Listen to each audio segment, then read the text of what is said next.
আসসালামু আলাইকুম প্রিয় শিক্ষার্থীরা, তোমাদের এই মুহূর্তে আমি কোশ্চেনগুলো হাতে পেলাম এবং দেখার পর মনে হলো খুব একটা ইজি কোশ্চেনও হয় না এবার। তো এবারের যে কোশ্চেনগুলো, তো আজকে হচ্ছে ফিজিক্সের রিটেন যে কোশ্চেনটা আসছে, সেই রিটেন কোশ্চেনটা মোটামুটি আমার কাছে আগের বছরগুলোর তুলনায় একটু আলাদা টাইপের মনে হয়েছে। তো সেটা সলভ দেওয়ার চেষ্টা করি। তো প্রথম যে কোশ্চেন, পারমাণবিক একটি গ্যাস N1 মোল এবং দ্বিপারমাণবিক একটা গ্যাস হচ্ছে N2 মোল, সেক্ষেত্রে সিপি বাই সিভি ইকুয়াল তোমাকে 3/2 হলে N1 এবং N2 এর মধ্যে সম্পর্ক বলছে।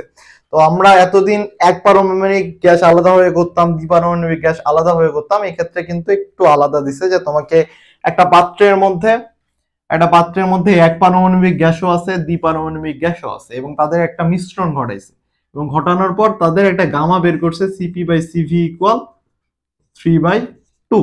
তো তোমার কাছে জানতে চাইছে যে হচ্ছে N1 এবং N2, যে N1 পরিমাণ, এখানে এক পারমাণবিক গ্যাস N1 N2 পরিমাণ রাখছে, এক পারমাণবিক গ্যাস রাখছে N1 মোল এবং দ্বিপারমাণবিক গ্যাস রাখছে N2 মোল পরিমাণে। তো তোমার কাছে জানতে চাইছে যে N1 এবং N2 এর মধ্যে অ্যাকচুয়াল সম্পর্কটা কি হওয়া উচিত। তো দেখো, এক পারমাণবিক গ্যাসের জন্য সিপি ইকুয়াল কত?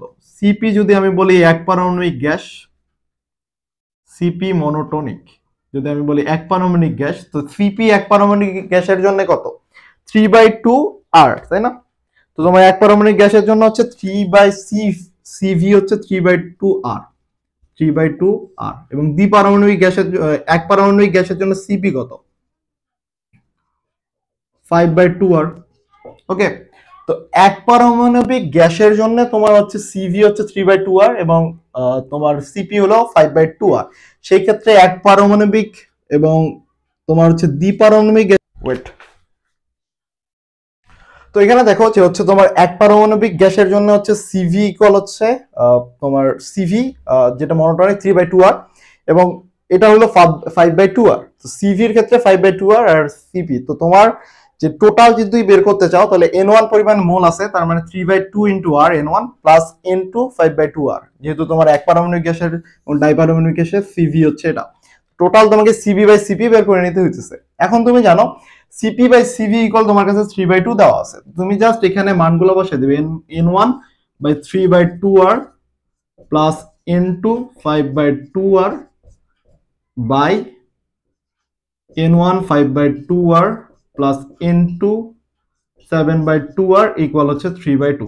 তো এটা ক্যালকুলেশন করলে তোমার আসবে N1 ইকুয়াল N2। তো তোমার হচ্ছে এটাই সম্পর্ক যে N1 ইকুয়াল হচ্ছে N2, এটাই হচ্ছে তোমার সেই কাঙ্ক্ষিত অ্যান্সারটা। ওকে, আমরা নেক্সট কোশ্চেনে যাই। এই কোশ্চেনটা খেয়াল করো, এই কোশ্চেনে তোমাদের মধ্যে কি কি চাইছে, যে তোমার কাছে চাইছে প্রতিটা ব্রাঞ্চ দেওয়া ছিল, ব্রাঞ্চের মধ্যে প্রতিটা ব্রাঞ্চের কারেন্ট চাইছিল তোমার কাছে। তো কারশফের নীতি অনুসরণ করে তোমাকে প্রতিটা ব্রাঞ্চের কারেন্ট ক্যালকুলেট করতে হবে। তো ফার্স্ট কাজ হলো তোমাকে ইকুয়েশনগুলো ফরমেশন করা, প্রতিটা ইকুয়েশন ফরমেট করা। তো দেখো, প্রথম ইকুয়েশন যেটা হবে, যে তুমি যদি এই লুপে একটা ইকুয়েশন পাবা, এই লুপে একটা ইকুয়েশন পাবা এবং এই পয়েন্টে একটা ইকুয়েশন পাবা। তো এই পয়েন্টে যদি আমি চিন্তা করি, সেখানে আমি পাই I1 equal I2 plus I3।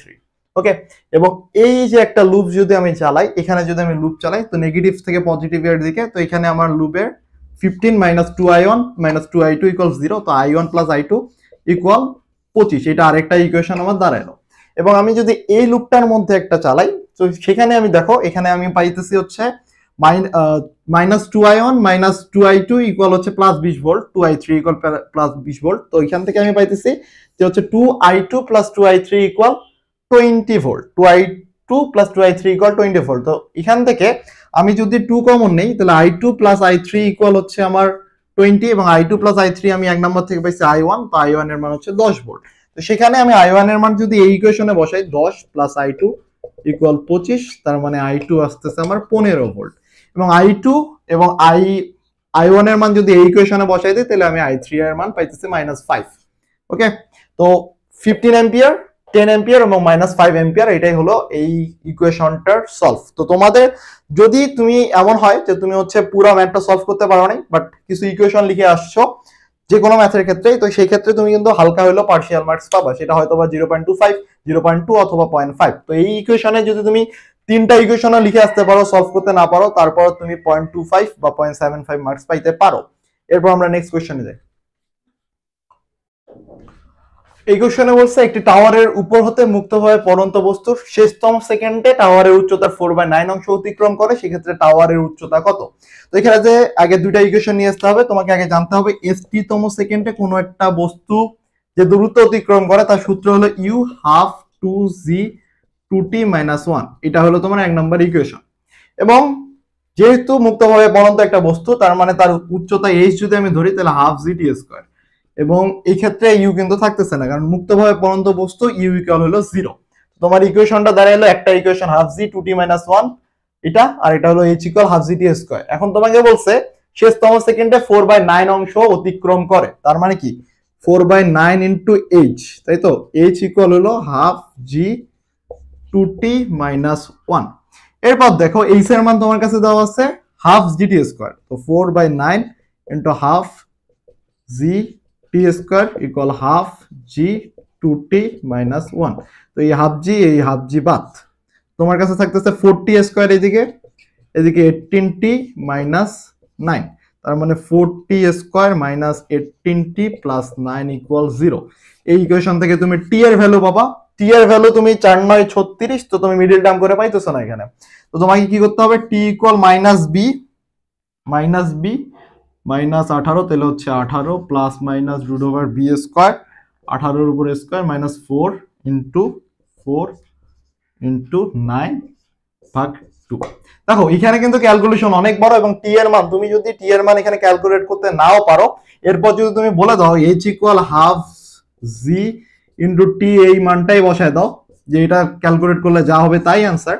তো তুমি এখানে যদি জাস্ট মানগুলো বসায় রাখো, তারপরও কিন্তু তোমার হয়তো বা 0.25 মার্কস এর মতো কাটতে পারে। বাট তুমি যদি এই টিও ক্যালকুলেশন না করো এবং এই পর্যন্ত রেখে দাও, সেক্ষেত্রে কিন্তু মার্কস কাটবে অনেক বেশি। তুমি যদি এই ধাপ পর্যন্ত করো, সেক্ষেত্রে অর্ধেক মার্ক পাবা, এবং এই এর জায়গায় যদি তুমি টি ভালো মতো ক্যালকুলেট করে এখানে বসাই দিতে পারো, সেক্ষেত্রে মার্কস পুরাটাই পাইতেছো। আর যদি এমন হয় যে তুমি এখানে হালকা পাতলা ক্যালকুলেশন করে এখানে জাস্ট মান বসাই দিয়ে বললা এটাই অ্যান্সার, তো তুমি এখানে হয়তোবা কোনো কিছু বের করতে পারো নাই, সেই ক্ষেত্রে হয়তোবা তোমার 0.25 বা 0.5 মার্কস এর মতো কাটতে পারে, বাট তুমি অ্যাকচুয়াল মার্কটা পাইতেছো। তো এখানে কিন্তু ক্যালকুলেশনটা একটু বড় দিছে। এই বড় দেওয়ার কারণ হলো তোমাকে একটু চাপে ফালা, তুমি এই ক্যালকুলেশন করতে যেতে সময় খাও এবং বাকি ম্যাথগুলো করতে না পারো। তো কেমন হয়েছে পরীক্ষা অবশ্যই কমেন্ট করে জানাবা, এবং তোমার যদি বেশ কিছু দুইটা কোশ্চেন একটু কঠিন লাগছে আমার কাছে, যে কারশফের, যেটা হয়তো অনেকে বের করতে পারো নাই, অথবা 2 নাম্বার যে কোশ্চেনটা ছিল এটা একটু কনসেপচুয়াল কোশ্চেন ছিল, যেটা অনেকে হয়তো বা পারো নাই। বাকি কোশ্চেনগুলো ফিজিক্সের মোটামুটি ইজি ছিল। তো কেমন হয়েছে অবশ্যই কমেন্ট করে জানাবা, এবং কোনটা ঠিক হয়েছে এবং কোনটা মিলে নাই অবশ্যই কমেন্ট করে জানাবা। এবং তুমি যদি এমন হয় যে কিছু কোশ্চেনে তুমি যা সূত্রগুলো লিখে আসছো এবং প্রসেসটা ঠিকঠাক মতো লিখে আসতে পারছো, সেক্ষেত্রে হয়তো বা কিছু পার্শিয়াল মার্কস পেতে পারো। তো এই ছিল, নেক্সট ভিডিওতে আমরা হয়তো ম্যাথ সলভ দেওয়ার চেষ্টা করবো। ধন্যবাদ।